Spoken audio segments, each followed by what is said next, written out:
Je crois que je savais, au fond, qu'il le découvrirait un jour. On ne joue pas avec le feu sans finir brûlé, n'est-ce pas? Mais je n'avais pas prévu ça. Je n'avais pas imaginé qu'il irait jusqu'à m'emmener devant un avocat, à menacer de ruiner ma vie, à me regarder comme si j'étais un monstre.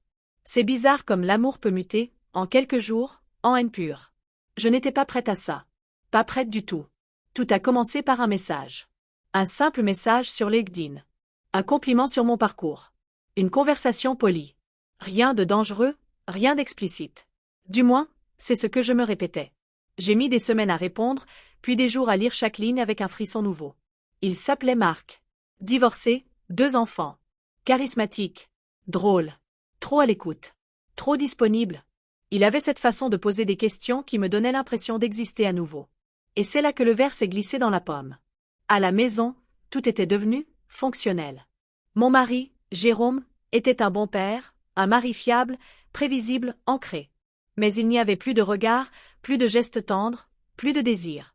Juste des habitudes. Des silences remplis de tâches à faire, de choses à dire aux enfants, de factures à régler. On ne se disputait même plus. Ce n'était pas l'enfer, c'était pire, c'était l'indifférence. Avec Marc, j'ai retrouvé ce que je croyais perdu à jamais. L'excitation, le doute, l'envie de plaire. La sensation d'être désiré, vraiment. On a mis longtemps avant de se voir. Et pourtant, dès la première rencontre, j'ai su que c'était une frontière qu'on ne pourrait plus jamais reculer. Son regard sur moi, ses mots, son odeur, ses mains. J'ai cédé. Je ne cherche pas à justifier, je raconte. Et c'est là que tout s'est enchaîné. Jérôme a changé de ton du jour au lendemain. Froid, autoritaire, méthodique. Il avait fouillé dans mon téléphone, lu des messages, récupéré des captures d'écran. Il n'a pas crié. Il m'a simplement dit qu'on allait régler ça devant la loi. Je n'ai pas compris tout de suite. Moi, je pensais à une séparation. Lui, il parlait de dépôt de plainte, d'adultère, de préjudice moral, de réputation. Il avait consulté un avocat spécialisé en droit de la famille. Il voulait tout prendre. Les enfants, la maison, ma crédibilité, ma dignité. C'est là que j'ai compris que je ne contrôlais plus rien. Ce que j'avais cru être une échappée intime devenait une guerre. Une guerre propre, sans cri, mais avec des armes légales. Il me regardait avec une distance glaçante, comme s'il n'y avait jamais eu d'amour entre nous. Comme si j'étais un objet à éliminer. Et moi, au lieu de me défendre, je me suis sentie coupable. Coupable de l'avoir trahi, certes. Mais aussi coupable d'avoir été si naïve. Un soir, alors que je dormais mal, je suis tombée sur un article en ligne. Il parlait de l'impact de l'âge sur la séduction, surtout chez les hommes. Une phrase m'a marquée. Ce n'est pas le temps qui rend un homme invisible, c'est le fait qu'il renonce à incarner le désir. Et plus bas, un lien vers un e-book qui allait bouleverser bien des choses, les secrets de séduction pour hommes après 50 ans. J'ai presque ri. Si Jérôme avait lu ça, peut-être qu'on ne serait pas là. Peut-être qu'il aurait compris que le désir, ça se cultive, même après 20 ans de mariage. Que séduire sa femme, ce n'est pas un acquis, c'est un article. Et qu'il n'est jamais trop tard pour raviver ce feu. Le lien est dans le commentaire épinglé, si vous voulez comprendre ce que beaucoup d'hommes ignorent encore. Mais ce n'était pas Jérôme qui doutait. C'était moi. Et maintenant, j'étais seule face à lui. Ou plutôt face à ce qu'il était devenu. Ce matin-là, il m'a convoqué avec son avocat. C'était une pièce froide, impersonnelle, avec des murs en bois clair et une table trop grande. Il n'a pas dit bonjour. Il a juste posé un dossier devant moi. Et m'a dit calmement, « Je peux faire en sorte que tu perdes tout. Alors tu vas m'écouter. » Je n'ai rien répondu. Je tremblais. Et c'est à ce moment-là que j'ai su que ce n'était que le début. Je ne savais pas ce qu'il avait dans ce dossier. Mais son calme était plus violent que n'importe quel cri. Il me regardait droit dans les yeux, sans colère apparente, et pourtant j'avais l'impression d'être déshabillé, décortiqué. Son avocat, un homme sec, le regard fuyant, s'est contenté de me glisser un contrat de séparation de corps. Rien d'explosif à première vue. Mais les conditions, elles étaient absurdes. Il réclamait la garde exclusive des enfants, exigeait que je quitte le domicile sous 7 jours, et que je renonce à toute pension. Comme si j'étais une étrangère. Ou une criminelle. Je ne pouvais pas parler. Tout se bousculait dans ma tête. Comment était-on passé de la banalité du quotidien à cette mise en scène juridique? Ce qu'il voulait, ce n'était pas seulement partir. C'était punir. Me faire payer chaque mot doux échangé avec Marc. Chaque nuit que je n'avais pas passée dans notre lit. Il voulait me voir à genoux. Et il avait les moyens de le faire. Il avait rassemblé les preuves. Messages. Photos. Historique d'appels. Il avait même imprimé des captures de notre localisation. Il avait tout méticuleusement archivé. comme un procureur préparant son procès. Je me suis levée sans un mot. J'ai quitté la pièce sans signer. Je ne pouvais pas. Pas comme ça. Je suis montée dans ma voiture et j'ai roulé sans but pendant plus d'une heure. Je me suis arrêtée dans un parking vide, à la périphérie. Et j'ai pleuré. Pas pour moi. Pour mes enfants. Pour ce qu'ils allaient perdre. Pour ce qu'on était devenu. C'est là que j'ai compris que ce que je ressentais n'était pas seulement de la peur, mais un mélange de honte et de rage. Une injustice glacée. Comme si j'étais la seule fautive dans cette histoire. Je ne dis pas que j'étais innocente. J'avais franchi une ligne. Mais ce qu'on vivait, ce vide, cette fatigue à deux, il en était aussi responsable. Il m'avait laissé m'éteindre à petit feu. Et le pire, c'est qu'il ne s'en était même pas rendu compte. Ou il avait fait semblant. Parce que c'est plus facile d'accuser que de se remettre en question. Plus simple de dire « tu as brisé le mariage » que de se demander depuis combien de temps il ne m'avait plus regardée comme une femme. J'ai contacté une amie avocate, Camille. Elle a été directe. Elle m'a expliqué qu'en France, l'adultère n'était plus un délit depuis 1975. Mais dans une procédure de divorce pour faute, ça pouvait peser lourd. Surtout si l'autre partie décidait de jouer sur le terrain du préjudice moral. Et c'est exactement ce que Jérôme faisait. Il se posait en victime irréprochable. Un père modèle, trahi. Il construisait un récit. Et moi, j'étais la mauvaise épouse, la mère instable, la tentatrice coupable. Il avait même parlé à nos amis. À sa famille. Certains m'avaient déjà bloqué sur les réseaux. Tout allait trop vite. Et moi, je n'avais pas de plan. Marc, il s'était éloigné. Il m'avait dit qu'il ne voulait pas être mêlé à ça. Un vrai gentleman. Il avait disparu en quelques jours. Plus de messages, plus d'appels. Juste une absence glaciale. Comme si je n'étais qu'une parenthèse embarrassante. Je me retrouvais seule, sans mari, sans amant, et bientôt peut-être sans mes enfants. La trahison a ceci de cruel qu'elle ne laisse jamais les choses en équilibre. Il y a toujours un perdant. Et cette fois, c'était moi. Camille m'a conseillé de ne rien signer sous la pression. De temporiser. De reprendre la main. Mais comment reprendre la main quand on vous a déjà mis à terre? Je me suis surprise à fouiller dans d'anciens mails. Dans de vieilles photos. À chercher une preuve que Jérôme, lui aussi, avait pu s'éloigner, avoir ses propres secrets. J'avais besoin de briser cette image parfaite qu'il voulait afficher. Ce masque de l'homme blessé mais intègre. Car quelque chose me disait que ce n'était pas si simple. Qu'il avait, lui aussi, des choses à cacher. Et puis il y a eu ce message. Un message anonyme, arrivé sur mon mail personnel. Un seul mot, tu crois qu'il est si pur? Suivi d'un lien vers un fichier crypté. J'ai hésité. C'était sûrement une arnaque, ou une mauvaise blague. Mais ma curiosité a été plus forte. J'ai cliqué. Et ce que j'ai découvert m'a fait l'effet d'un coup de poing. Jérôme n'était pas seulement en train de jouer la victime. Il avait lui aussi franchi des lignes. Des lignes bien plus graves que les miennes. Et tout allait bientôt basculer. Le fichier contenait plusieurs documents, des captures d'écran, des extraits de conversation, des relevés bancaires. Je ne comprenais pas tout au début, mais plus je lisais, plus une vérité écœurante prenait forme. Jérôme entretenait une relation cachée avec une femme depuis plus d'1 an. Elle s'appelait Mélanie, et elle n'était pas n'importe qui. C'était l'assistante juridique d'un cabinet avec lequel il collaborait régulièrement. La même qui, ironiquement, m'avait aidé un jour à remplir un formulaire administratif. Il l'avait présentée comme une collègue sérieuse, compétente. Une bosseuse. En réalité, elle était beaucoup plus que ça. Des échanges explicites, des réservations d'hôtels, des virements déguisés en notes de frais. Il la voyait pendant ses séjours professionnels. Parfois même pendant les vacances scolaires, alors qu'il me disait qu'il travaillait sur un dossier urgent.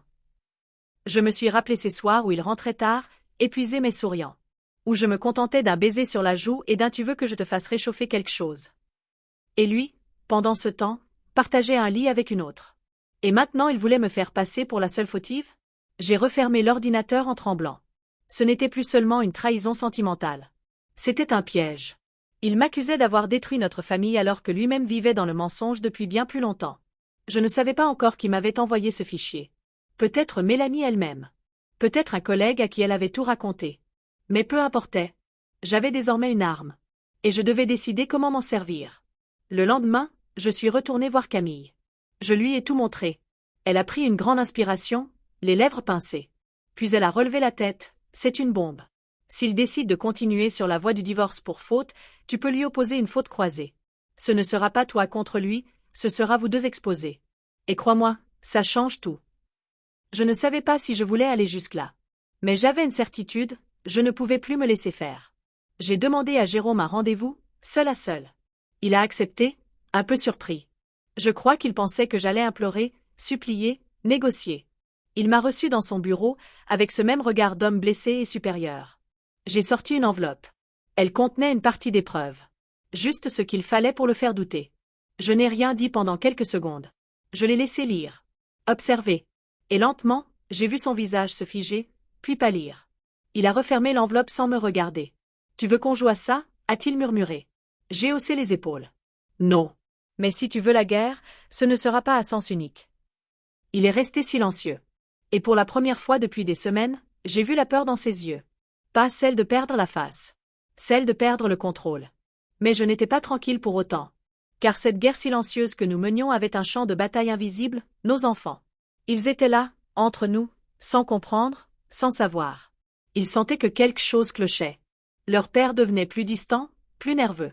Moi, j'alternais entre douceur forcée et absence. Un soir, mon fils m'a demandé « Maman, est-ce que papa va partir comme le père de Lucas ?» J'ai eu envie de pleurer. Mais j'ai souri. Et j'ai menti. La tension ne faisait que monter. Jérôme avait suspendu la procédure, mais pas par gentillesse. Il préparait une nouvelle stratégie. J'en étais certaine. Je le connaissais trop bien. Et un soir, Camille m'a appelé. Elle avait reçu un courrier. Jérôme envisageait de déposer plainte pour diffamation si je faisais circuler les preuves. Il essayait d'étouffer l'affaire. De m'effrayer. Mais ce n'était pas tout. Elle m'a dit qu'il avait été vu plusieurs fois dans un cabinet privé spécialisé en manipulation de réputation numérique. Je me suis demandé jusqu'où il était prêt à aller. Et jusqu'où moi, je pouvais descendre.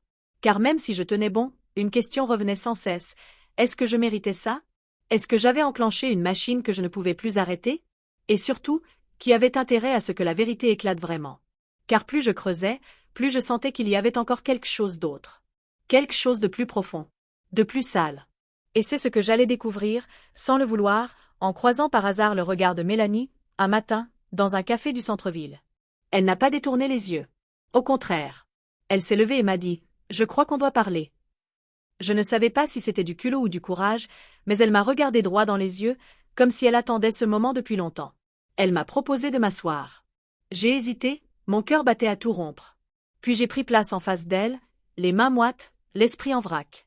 Elle portait un chemisier sobre, ses cheveux tirés, un maquillage discret. Rien dans son apparence ne trahissait le chaos qu'elle m'avait aidé à déclencher. Et pourtant, elle semblait fatiguée. Étrangement sincère. Elle a commencé sans tourner autour du pot. Elle m'a dit qu'elle ne savait pas si elle faisait bien. Qu'elle n'était pas fière de ce qu'il s'était passé entre elle et Jérôme. Qu'au début, c'était flou, presque accidentel. Une admiration professionnelle. Puis une attirance. Puis un engrenage. Elle n'avait pas l'air de jouer la comédie. C'était une confession à voix basse, comme si elle se libérait d'un poids. J'écoutais, incapable de parler. J'aurais pu la détester. Je n'y arrivais pas. Elle m'a avoué qu'elle s'était sentie utilisée. Jérôme avait toujours été clair, il ne quitterait pas sa femme, pas ses enfants. Elle était un échappatoire, rien de plus. Mais depuis qu'il avait découvert ma liaison, il s'était transformé. Il lui en voulait à elle aussi. L'accusait de l'avoir affaiblie. De m'avoir donné une excuse, une ouverture. Et c'est là qu'elle avait compris qu'elle n'était pas une alliée. Juste un outil dans sa vengeance. Elle a vidé son sac. Elle m'a parlé de documents que Jérôme gardait, d'un compte bancaire à l'étranger dont même moi j'ignorais l'existence. Il avait peur que je retourne la situation contre lui. Il préparait des versions alternatives, des faux dossiers, des messages trafiqués. Il avait des contacts dans la cybersécurité, des gens capables d'effacer des traces ou d'en créer de nouvelles. Il voulait être certain de sortir de tout ça en héros brisé. Et me laisser, moi, en ruine. Je lui ai demandé pourquoi elle me disait tout ça. Elle m'a répondu qu'elle ne supportait plus de se regarder dans un miroir. Qu'elle voulait se racheter, d'une manière ou d'une autre. Et qu'au fond, elle me plaignait. Parce qu'elle avait compris une chose que moi je n'avais pas encore voulu accepter, Jérôme ne voulait pas juste divorcer. Il voulait me détruire. Psychologiquement. Socialement. Peut-être même professionnellement. Je suis sortie du café en titubant. J'avais en main une clé USB qu'elle m'avait remise. Elle m'avait dit d'attendre avant de l'ouvrir. De ne le faire que si les choses s'aggravaient. J'avais l'impression d'être dans un mauvais film. Pourtant, tout était vrai. C'était ma vie. Ma chute.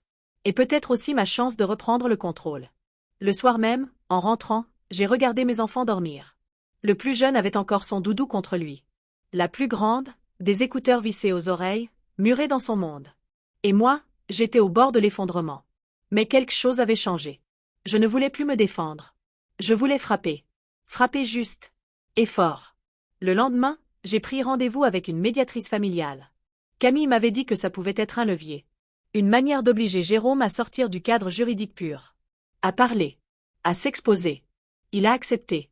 Je pense qu'il voulait montrer qu'il restait le bon gars, celui qui cherche des solutions. Mais je savais qu'il avait un plan. Je devais être prête. Dans la salle de médiation, il a commencé par dérouler son discours. Lisse, impeccable.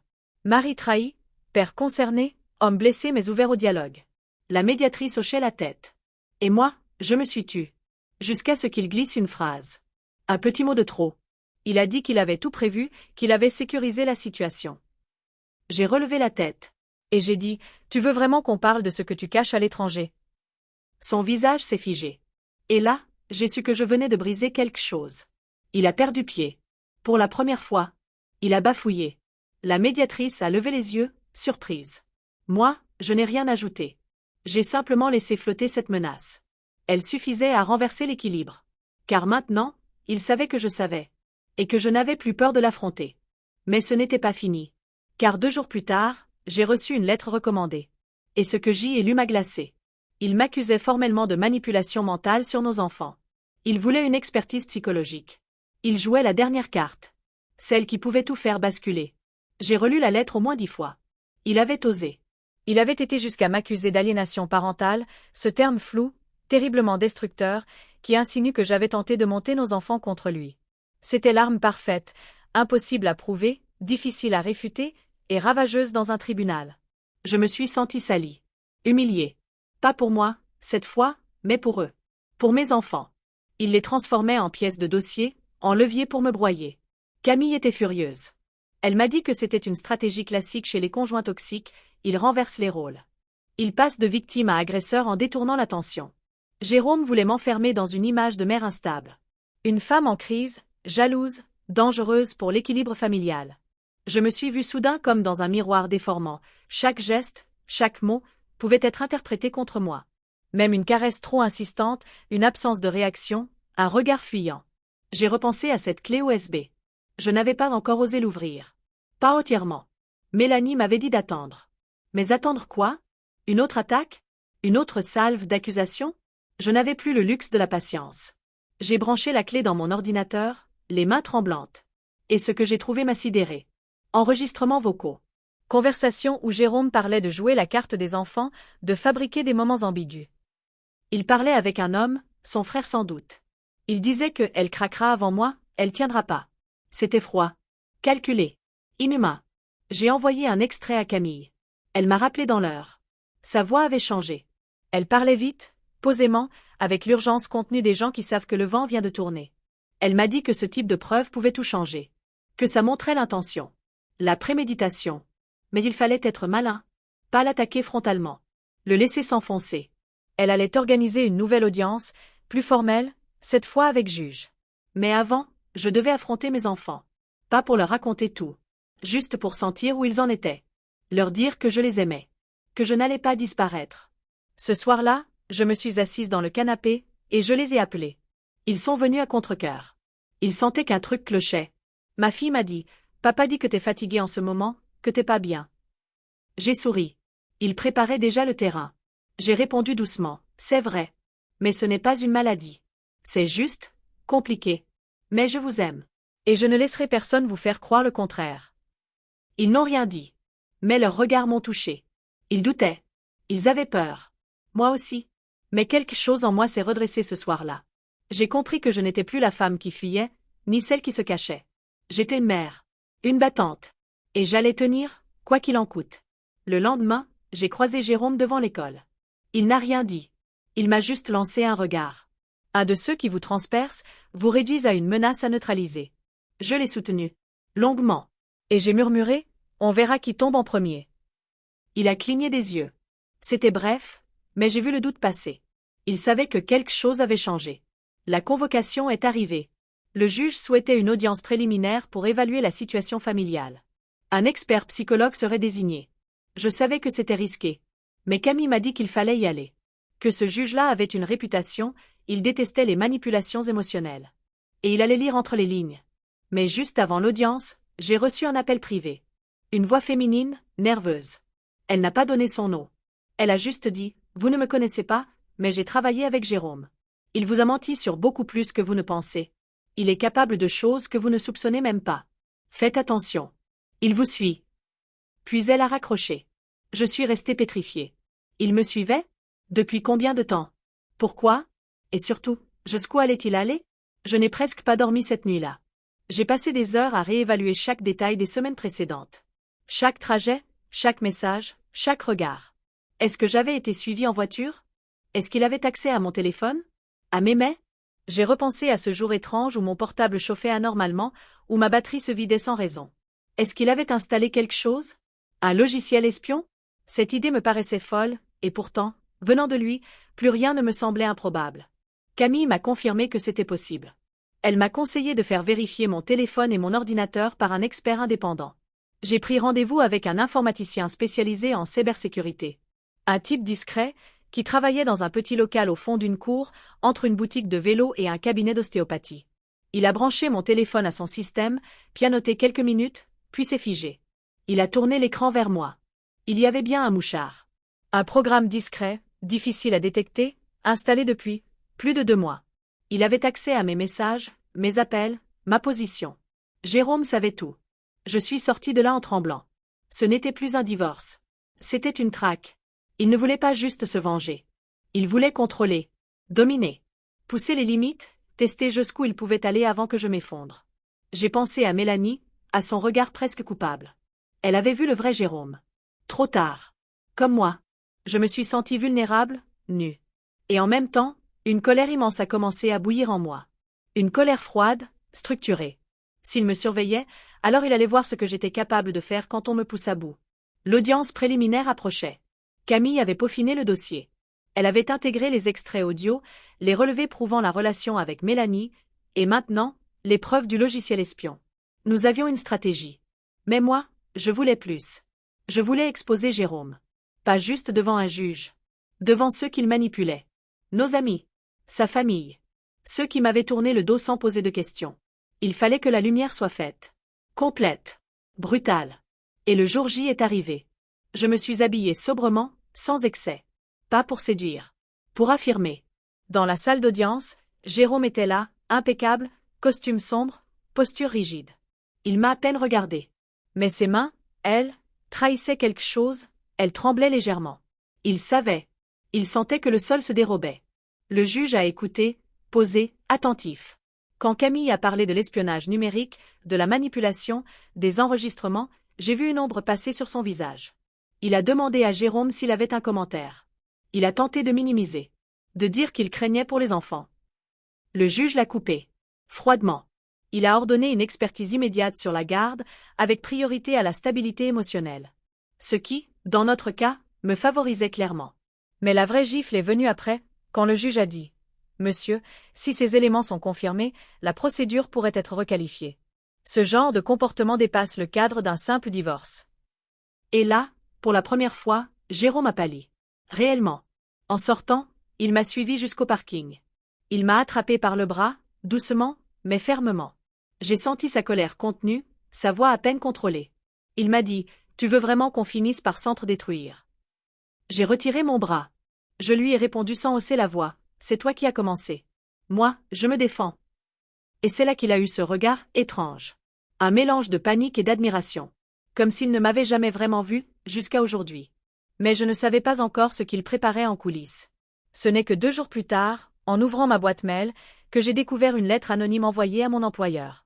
Une lettre m'accusant de comportement déviant, d'instabilité émotionnelle, de relations inappropriées, avec un collègue. Tout était faux. Mais le poison avait été lâché. Et cette fois, c'était ma carrière qu'il visait. Je suis restée devant cet écran, paralysée. La lettre était bien rédigée, suffisamment vague pour semer le doute, mais assez précise pour me nuire. Elle reprenait des éléments vrais, un prénom, une réunion, un déjeuner avec un collègue, et les tordait jusqu'à les rendre suspects. Le genre de message qui ne cherche pas la vérité, mais l'ombre. Et mon cœur s'est serré. Jérôme ne reculait devant rien. Il ne voulait pas juste me retirer les enfants. Il voulait m'effacer. Lentement. Méthodiquement. J'ai appelé Camille. Elle m'a écoutée, en silence. Puis elle m'a demandé « Tu es prête à faire tomber le masque ? À l'exposer publiquement ?» J'ai dit oui, sans hésiter. Parce qu'il n'y avait plus de retour possible. Ce n'était plus une question de divorce. C'était une question de survie. Le soir même, j'ai convoqué un rendez-vous avec ma responsable RH. Je lui ai tout montré. La lettre, l'origine probable, les preuves de harcèlement numérique, les menaces à peine voilées. Elle m'a cru. Pas par empathie, non. Par réalisme. Jérôme était en train de franchir des limites juridiques. Et si je tombais, l'entreprise pouvait être éclaboussée. Elle m'a dit de prendre quelques jours.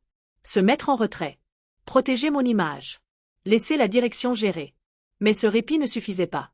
Il me fallait reprendre l'initiative. C'est là que j'ai pris une décision radicale, je suis allé voir le frère de Jérôme. Celui qu'on entendait dans les enregistrements. Je l'ai attendu à la sortie de son cabinet. Il m'a vu, a tenté de m'éviter, mais je me suis interposé. Je lui ai dit que j'avais tout. Et que s'il continuait à couvrir Jérôme, il serait complice. Il a pâli. Puis il a murmuré, les yeux dans le vide, « Tu sais pas à qui t'as affaire. » Je lui ai demandé ce que ça voulait dire. Il n'a pas répondu. Il est monté dans sa voiture et il est parti. Cette phrase m'a hanté pendant des jours. À qui j'avais affaire? Est-ce qu'il parlait de Jérôme? Ou de quelque chose de plus vaste? J'ai fouillé. J'ai cherché. J'ai passé des heures à recouper les infos de la clé USB. Et j'ai découvert qu'un ancien collègue de Jérôme, un homme viré pour détournement de fonds, avait été mystérieusement réintégré quelques mois avant que notre couple explose. Sur le papier, rien ne le liait à notre histoire. Mais dans un dossier, j'ai trouvé un virement. Et ce nom, Nexus. Une société de consulting obscure. En cherchant un peu, j'ai compris que c'était une façade. Pourquoi? Je l'ignorais encore. Et puis, il y a eu ce soir étrange, en sortant de chez Camille. Un homme m'attendait près de ma voiture. Il m'a dit être chargé de faciliter une résolution discrète. Je ne comprenais pas. Il m'a conseillé de laisser tomber certaines démarches si je voulais éviter que des éléments compromettants ne deviennent publics. J'ai senti la sueur couler le long de mon dos. Ce n'était plus Jérôme seul. Il avait fait appel à des gens.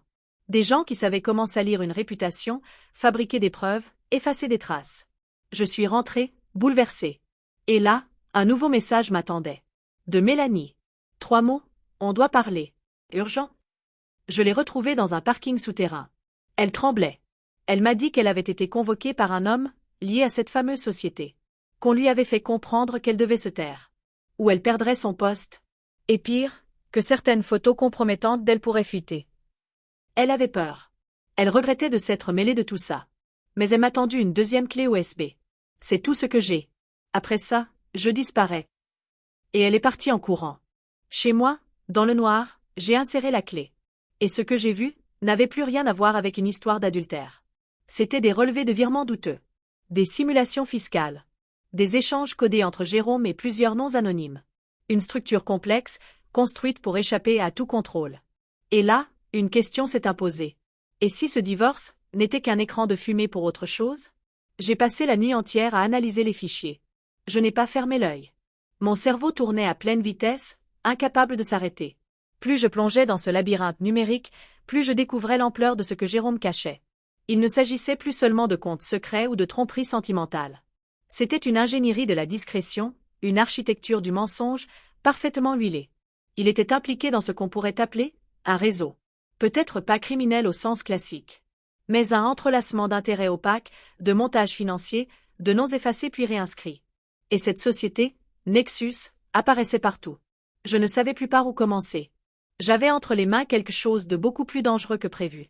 Et je n'étais pas certaine de vouloir continuer seule. Camille a été catégorique. Il fallait sécuriser les preuves, les mettre sur un cloud anonyme, prévenir un journaliste de confiance, au cas où. Elle avait ce contact, une femme, ancienne chroniqueuse judiciaire, reconvertie dans les affaires de corruption privée.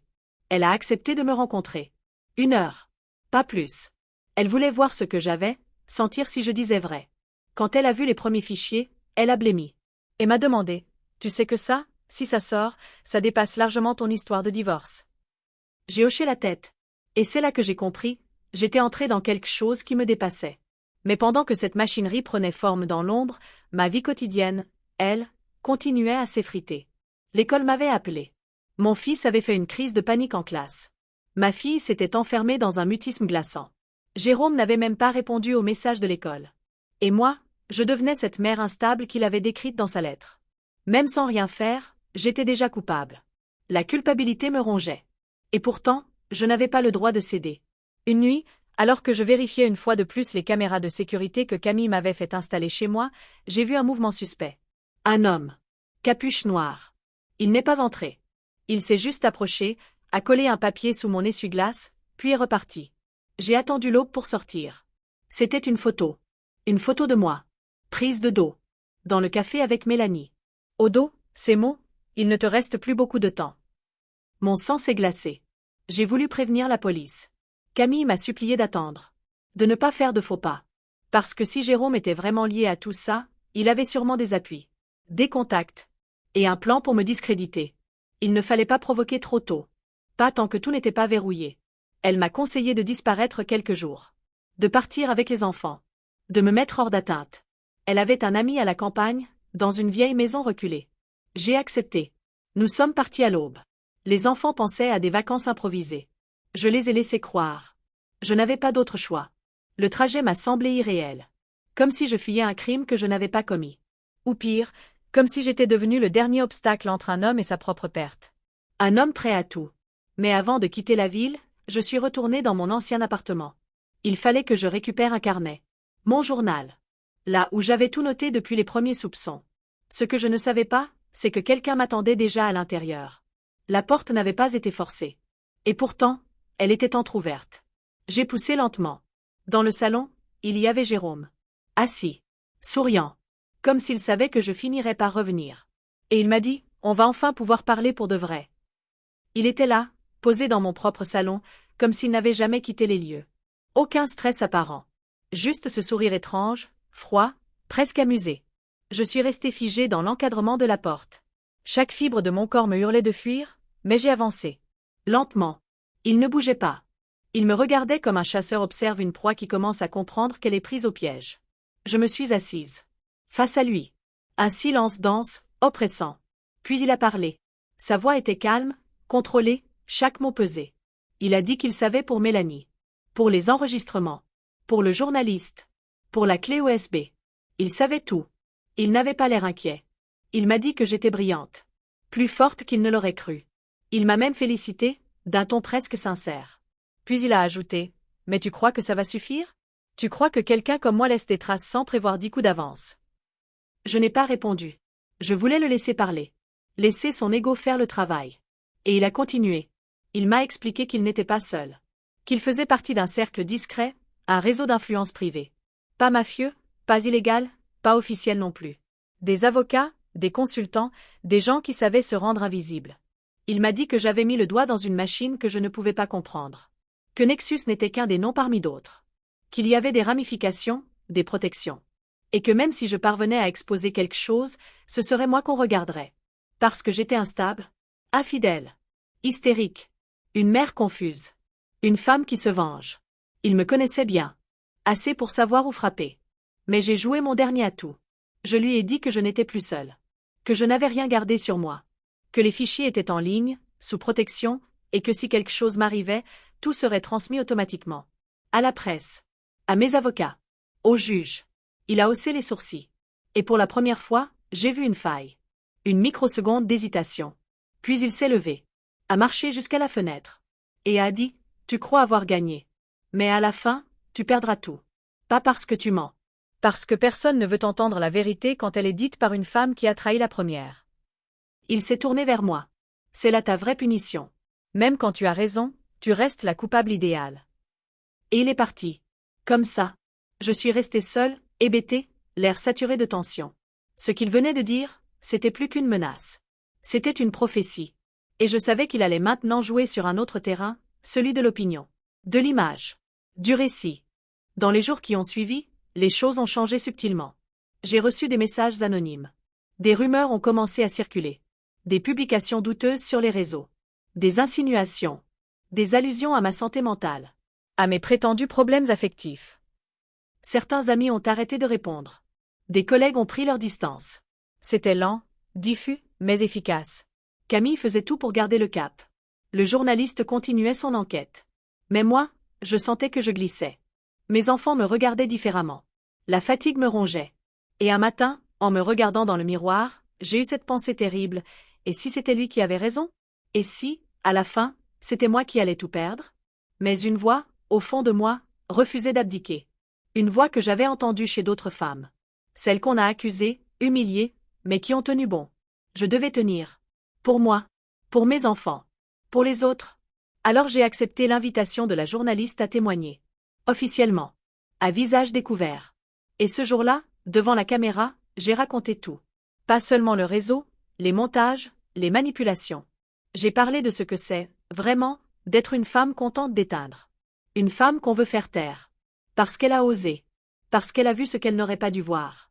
Mais je ne savais pas encore que ce témoignage allait provoquer un effet boule de neige. Et que l'histoire allait prendre une dimension bien plus grande que moi. Le jour de la diffusion, j'étais chez Camille. On avait tiré les rideaux, coupé les portables, gardé les enfants chez une amie de confiance. Je transpirais. Pas de peur, non. Plutôt ce mélange insupportable entre soulagement et angoisse. Le moment où l'on appuie sur le détonateur, sans savoir si ce qu'on a construit explosera sur l'ennemi ou sur soi-même. L'interview était sobre, directe. Pas de mise en scène. Pas de pathos. Juste moi, assise, les yeux cernés mais droits, racontant tout. Ce qui avait commencé comme une histoire d'adultère était devenu une spirale d'emprise, de contrôle, de surveillance, de manipulation d'images. J'ai parlé de Nexus, de la société écran, de la stratégie juridique, des menaces, de la guerre froide que Jérôme menait contre moi. Je n'ai pas cherché à me blanchir. J'ai reconnu mes erreurs. Mon infidélité. Ma naïveté. Ma solitude aussi. Et puis, j'ai regardé la caméra et j'ai dit, mais est-ce qu'une erreur mérite une destruction totale? Est-ce que trahir un homme donne à ce même homme le droit de vous anéantir en silence? De réécrire votre histoire jusqu'à ce que vous n'existiez plus qu'à travers sa version à lui. La vidéo a été mise en ligne en fin de soirée. Et très vite, elle a commencé à circuler. Lentement d'abord. Puis tout s'est emballé. Des dizaines, puis des centaines de commentaires. Certains violents, comme je m'y attendais. D'autres, étrangement silencieux. Des partages anonymes. Des j'ai vécu ça aussi. Des vous êtes courageuse. Puis des messages privés. D'autres femmes. Des ex-femmes. Des mères. Des amantes devenues cibles. Tout avait en commun ce même sentiment d'avoir été punies bien au-delà de leur faute. Et ce mot qui revenait souvent, effacement. Le lendemain, un média national a repris l'affaire. Puis un autre. Puis une émission de radio. Et là, tout s'est accéléré. Le nom de Jérôme n'était jamais cité directement, les journalistes faisaient attention, mais les détails, les montages financiers, les implications de Nexus, ça, oui. C'était exposé. Brutalement. Jérôme, lui, a disparu des radars pendant 3 jours. Aucune activité sur ses réseaux, aucun signe de vie publique.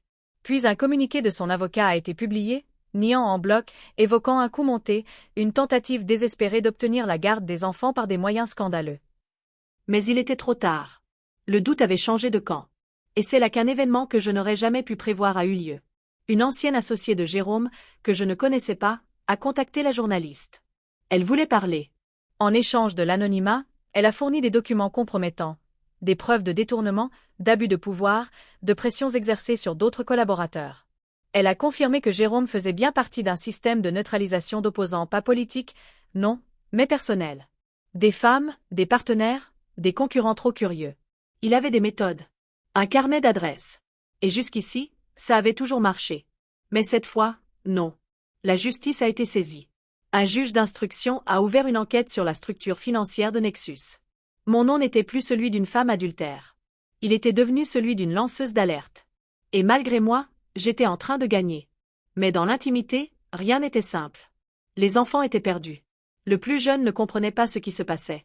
Ma fille, elle, me regardait avec une distance blessée. Comme si elle m'aimait, mais ne savait plus si elle pouvait me faire confiance. Je m'étais battue pour eux. Mais à quel prix?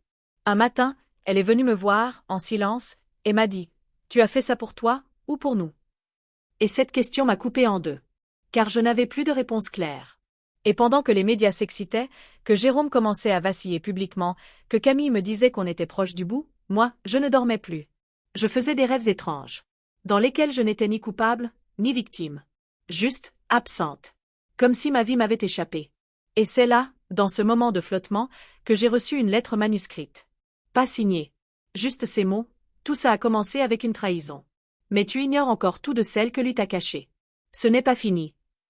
Et soudain, j'ai compris qu'au cœur même de cette guerre, restait encore un secret. Celui qui avait tout déclenché. Je suis restée là, la lettre entre les mains, figée. Le papier tremblait légèrement, et pourtant ce n'était pas le vent. C'était moi. Ces mots, tu ignores encore tout de celle que lui t'a cachée. Ce n'était pas une menace. C'était une clé. Une promesse de vérité plus profonde encore. Et ce qui m'a glacé, ce n'est pas que Jérôme m'ait menti, je le savais, mais l'idée qu'il y avait une autre trahison, plus ancienne peut-être. Plus intime. Une racine invisible. J'ai relu chaque ligne des documents que j'avais déjà. Fouillé entre les lignes de mail, les relevés bancaires, les notes manuscrites volées dans l'ombre de sa vie parallèle. Rien ne semblait correspondre. Rien d'évident. Jusqu'à ce que je tombe sur une adresse mail, à peine visible dans un échange de factures masquées. Une adresse étrange. Associée à un nom que je ne connaissais pas. S. Ravel. En creusant, j'ai trouvé un ancien contrat d'achat immobilier. Et là, entre les lignes, dans les mentions légales, une information m'a sauté au visage, co-acquéreur silencieux. Jérôme avait acheté un bien, il y a 8 ans, avec cette personne. Un bien dont je n'avais jamais entendu parler. Et pourtant, nous étions mariés à l'époque. J'ai appelé Camille. Elle a vérifié dans les bases notariales. Le bien existait toujours. Une maison, en périphérie, dans une zone discrète, entre 2 collines boisées. Pas enregistrée sous son nom direct. Mais les versements, eux, parlaient. Et ce nom, S. Ravel. Camille l'a retrouvé. Une femme. 47 ans. Enseignante, à la retraite anticipée. Célibataire. Aucune trace de lien officiel avec Jérôme. Aucun contrat. Aucun héritage. Rien. Sauf cette maison. Alors j'y suis allée. Je n'ai rien dit à Camille. Rien à mes enfants. Je devais voir ça seule. Comprendre. Sentir. J'ai roulé pendant plus d'1 heure, sur des routes sinueuses. La maison était simple, en retrait, presque camouflée derrière une épaisse. Une Clio grise était garée devant. J'ai hésité à frapper. Puis j'ai sonné. Elle a ouvert. Et j'ai su immédiatement. Elle m'a regardé comme si elle m'attendait. Elle m'a appelé par mon prénom. Et elle m'a dit, entre. Il est temps. L'intérieur de la maison était rempli de livres, de plantes, d'objets silencieux. Une ambiance paisible. Et pourtant, mon cœur battait à m'en déchirer les côtes. Elle s'est assise face à moi. M'a servi un thé. Et sans détour, elle a dit, tu ne le sais pas.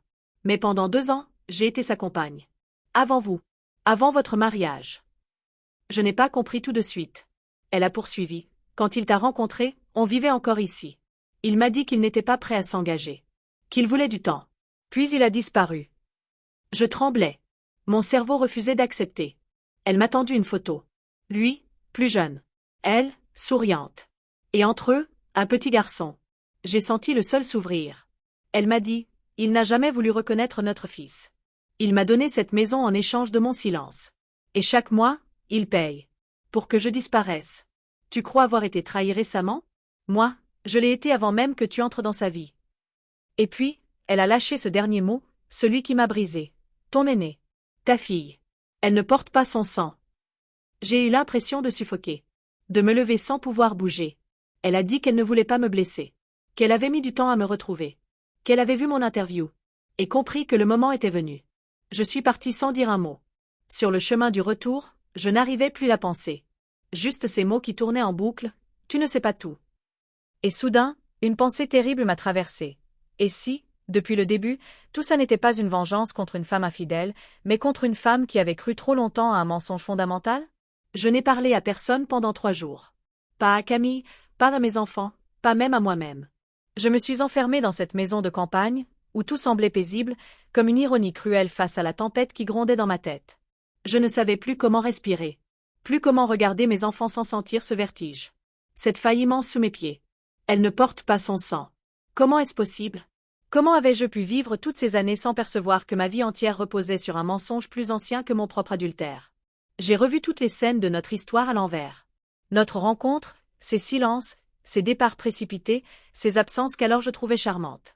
Il avait cette façon de toujours éviter les questions profondes.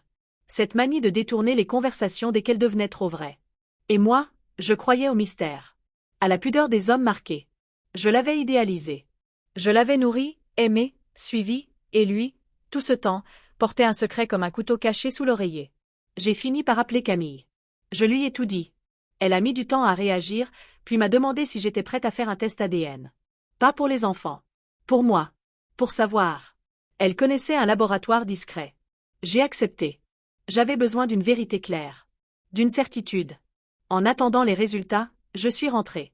J'ai pris un long moment avec ma fille. Je l'ai observée, en silence, pendant qu'elle faisait ses devoirs. Je cherchais en elle les traits de Jérôme. Ce menton fin? Ses yeux plissés? Non, rien. Peut-être que je ne les avais jamais vus. Peut-être que je les avais inventés. Et puis une nuit, sans prévenir, Jérôme a appelé. Sa voix était sèche. Il n'avait pas entendu parler de ma visite chez elle, mais je sentais qu'il se doutait de quelque chose. Il m'a dit « Arrête-toi là. Tu n'as aucune idée de ce que tu ouvres. » Je lui ai répondu calmement « Moi je peux encore me regarder dans un miroir. Et toi ?» Il a raccroché. Les résultats ADN sont arrivés 2 jours plus tard. Conformes. Pas de lien génétique direct entre Jérôme et ma fille. J'ai pleuré en silence. Non pas parce que je découvrais que ce n'était pas son père, mais parce que je réalisais que ce mensonge, là, il était plus cruel que tout le reste. Il avait élevé un enfant qu'il savait ne pas être le sien. Il avait fait semblant. Et il s'était servi de cette illusion pour manipuler. Pour se positionner. Pour me réduire à une faute, alors qu'il vivait dans la dissimulation la plus toxique qui soit. Et maintenant, je comprenais tout. Sa rage. Sa volonté de me briser. Ce n'était pas une simple vengeance. C'était une opération de camouflage. Car tant que j'étais la fautive, il restait l'homme trahi. Le père modèle. Celui qui pardonne ou qui détruit, mais jamais celui qui ment. J'ai écrit une lettre à ma fille. Je n'ai pas tout dit. Je n'ai pas pu. Mais j'ai dit l'essentiel, qu'elle n'était pas le fruit d'un mensonge, mais d'un amour. Que sa valeur ne dépendait pas de l'ADN d'un homme. Que ce qu'elle était, elle l'avait construit avec son propre courage. Elle l'a lu sans rien dire. Et ce soir-là, elle est venue s'allonger près de moi. En silence. Elle a juste posé sa tête sur mon épaule. C'était tout ce que j'avais besoin d'entendre. Mais je savais que ce n'était pas fini. Pas encore. Car ce que je tenais là, ce n'était plus seulement une vérité intime. C'était une preuve ultime. Que l'image que Jérôme renvoyait était une fiction. Que même ses fondations étaient fausses. Et quand le juge m'a recontacté pour me dire que l'enquête avançait, que d'autres témoins apparaissaient, que la structure Nexus était sur le point de tomber, j'ai senti que la fin approchait. Mais ce que je n'avais pas prévu, c'est que Jérôme, lui, allait choisir sa propre manière de disparaître. Et c'est une enveloppe, posée un matin sur mon paillasson, qui me l'a annoncé. Une lettre. Écrite de sa main. 3 pages. La dernière chose qu'il ait laissée. La lettre était pliée proprement, posée là comme un geste d'adieu. Pas glissée dans la boîte aux lettres, non. Déposée. Délibérément. Comme un dernier mot chuchoté au seuil d'un monde qu'il s'apprêtait à quitter, ou à déserter. Mes mains tremblaient. J'ai hésité à l'ouvrir, terrifiée à l'idée de ce que je pourrais y lire. Ou ne pas y lire. Puis j'ai pris une grande inspiration, et j'ai commencé. Je sais que tu me hais. Tu crois peut-être que j'ai tout contrôlé, tout planifié. Que je suis ce monstre froid, stratégique, toxique. Peut-être que tu as raison. Peut-être que je suis devenu ça, à force de construire des murs autour de mes fautes. Mais il y a une chose que tu ignores. Quelque chose que je n'ai jamais pu dire à personne. Les mots coulaient, posés, presque doux. Rien à voir avec l'homme qui m'avait menacé devant un avocat, traqué numériquement, tenté de me faire passer pour folle. Il écrivait comme quelqu'un qui avait accepté sa chute. Ou décidé de s'effacer avant qu'elle ne l'atteigne. Quand j'ai rencontré S, je sortais d'un chaos. Elle m'a sauvé, à sa manière. Mais je n'étais pas prêt. Et j'ai fui. Puis tu es arrivé. Et j'ai cru pouvoir réécrire mon histoire. J'ai fait semblant, au début. Puis j'ai aimé. Vraiment. D'un amour maladroit, inquiet, qui voulait se racheter sans jamais s'avouer coupable. Mais quand tu as franchi la ligne, avec Marc, tout ce que j'avais refoulé m'est revenu à la figure. Ton infidélité m'a permis de haïr à nouveau. De détruire. De me venger, non pas de toi, mais de moi-même, à travers toi. Je ne te demande pas de pardonner. Je veux juste que tu saches que ma haine n'était pas pure. Elle était le reflet de ma propre peur. Il racontait la construction de Nexus, pas comme une entreprise frauduleuse, mais comme un refuge. Un système pour survivre. Un réseau où l'on pouvait effacer ses erreurs, contrôler son image, bâtir un empire sans mémoire. Il en parlait avec lucidité. Sans orgueil. Comme s'il regardait enfin en face ce qu'il était devenu. Et la fin m'a laissé sans souffle. Je ne me rendrai pas. Pas par lâcheté. Par logique. Ils ne me pardonneront pas. Ils me feront taire. Je connais leur méthode. Alors je disparais. Pas pour me cacher. Mais pour cesser d'exister à leurs yeux. Et aux tiens. Protège les enfants. Dis-leur que j'étais un homme trop faible pour mériter l'image qu'ils avaient de moi. Dis-leur que l'amour ne suffit pas, quand on ne sait pas s'aimer soi-même. Aucune signature. Juste une initiale. J. J'ai relu la lettre au moins 10 fois. Je ne pleurais pas. C'était au-delà des larmes. Un vide lourd, précis. Comme si je venais de lire la dernière page d'un livre trop long, trop chargé, trop tordu. Et que même la fin ne réparait rien. Elle expliquait, peut-être. Mais elle n'effaçait pas. Dans les semaines qui ont suivi, plus aucune trace de Jérôme. Pas un appel. Pas un retrait bancaire. Même la justice n'a pas pu le localiser. Nexus a éclaté, oui. Plusieurs têtes sont tombées. L'affaire a fait du bruit, beaucoup. Mais lui, volatilisé. Et moi, je suis resté. Avec les enfants. Avec la vérité. Avec le vide. Il m'a fallu du temps pour accepter que parfois, on ne gagne pas.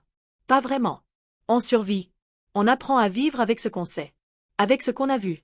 Et ce qu'on aurait préféré ne jamais comprendre. Aujourd'hui, je continue d'écrire. Pas pour dénoncer. Pour transmettre. Pour que d'autres sachent qu'une trahison, ce n'est jamais un événement. C'est un territoire. Qu'on traverse à pied, lentement, en s'y perdant. Et que parfois, le seul moyen d'en sortir, c'est de se reconstruire avec ce qu'il reste. Même quand ce qu'il reste, c'est juste, soi-même. Cette histoire vous a-t-elle touché? Pensez-vous qu'elle a eu raison de tout révéler? Ou aurait-elle dû se taire pour protéger ses enfants? L'amour peut-il vraiment excuser la trahison? À vous de réfléchir.